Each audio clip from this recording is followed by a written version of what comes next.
Good morning, church family. It's good to be with you this morning. I hope you had a Merry Christmas and are preparing for a Happy New Year. New Year is the time that we kind of make plans for the future and we think about how maybe next year could be better than uh, last year was, and maybe we reflect on things that didn't go right last year and how we might do different in this next year to come. I'm not a resolution guy. It seems like those never last. But I've learned to focus on certain things in my life to help me to stay spiritually fit. Oftentimes in recovery, in the work that I do, we see people that are really excited about their recovery, and they'll look you right in the face and go, I'm going to do this and that, and I'm never going to drink again, and I'm never going to use again, and this is going to be an amazing thing. And I love their excitement, and I love their attitude of moving forward and having a different life. And many of them do that. Many of them go out and do exactly that. But there's also some that have those words, but then they don't follow through with their commitment to their recovery. And then we see the tragedies. I heard a great speaker tape from an AA brother.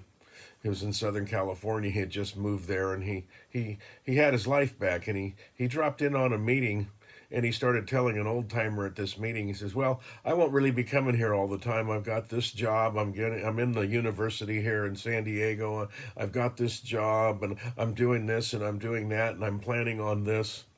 And the old timer looked at him and goes, "Those are all really good things, son, but that's what we do in between meetings."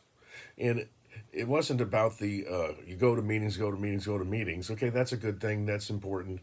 The thing is we can't lose focus about what comes first, and that's God, uh, the mercy of God, the God working in our lives, the God's plans for our lives. And I thought about this verse this morning before I did this, and I want to read it. It's James 13 through James 4, 13 through 15. And here's what it says: "Look here, you who say, today or tomorrow we are going to a certain town and will stay there a year. We will do business there and make great profit. How do you know what your life will be like tomorrow?" Life's a tricky thing, isn't it?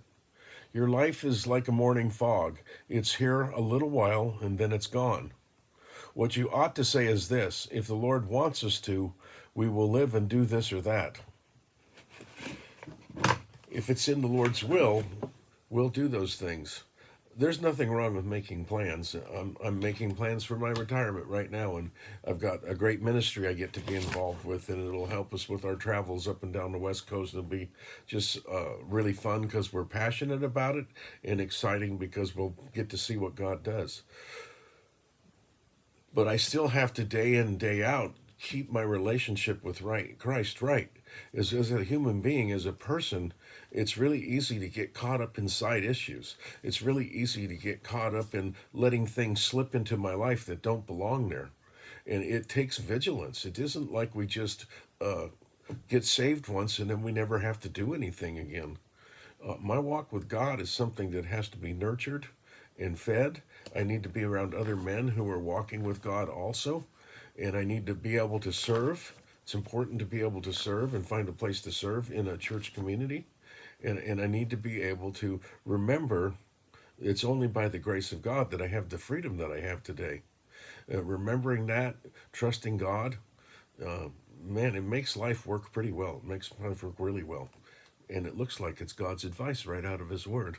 Isn't that a coincidence? No, no coincidences in the kingdom of God, right? Well, I hope that helps for a nice way to start the year. Hope you have a wonderful New Year's. We'll see you in church on Sunday, and I pray that the Lord bless you. Bye now.